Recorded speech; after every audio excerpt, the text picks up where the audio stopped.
नबी करीम अलैहिस्सलातु वस्सलाम के हदीस तय्यबा फरमाया कि मन कान युमिनु बिल्लाहि वल यौमिल आखिर फलयसिर रहिमहु। फरमाया कि जो इंसान अल्लाह और अल्लाह के यौम आखिरत के ऊपर ईमान रखता है उसे चाहिए कि वो सिला रहमी करे, अपने रिश्तेदारों से मिले और उनसे कता ताल्लुकी ना करे।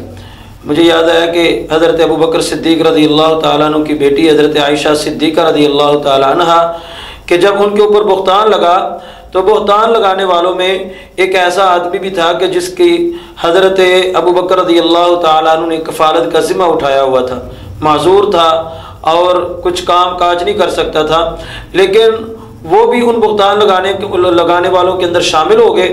तो हज़रत अबू बकर रज़ी अल्लाह तआला अन्हु ने यह कहा कि आज के बाद मैं आपका खाना पीना बंद करता हूँ कि तूने मेरी बेटी के ऊपर बुहतान लगाया। तो अल्लाह रब्बुल आलमीन को ये बात अच्छी नहीं लगी। अल्लाह रब्बुल आलमीन फरमाते हैं कि वला यअतरि उलुल फ़ज़्ल मिनकुम वस्सअ, इन बूढ़ों को क्या हो गया कि जिनको अल्लाह रब्बुल आलमीन ने अपने फजल से नवाजा हुआ है और ये उन लोगों का खर्चा पानी जो ना वो बंद करते हैं, क्या ये चाहते नहीं अल्लाह रब्बुल आलमीन इनको माफ़ कर दे। जब हज़रत अबू बकर सिद्दीक़ रज़ी अल्लाह तआला अन्हु ने जब ये बात सुनी तो आंखों से आंसू जारी थे, रो रहे थे, कहते हैं मैं तो यही चाहता हूँ अल्लाह मुझे माफ़ कर दे। और फिर इन्होंने उनका ख़र्चा बहाल कर दिया।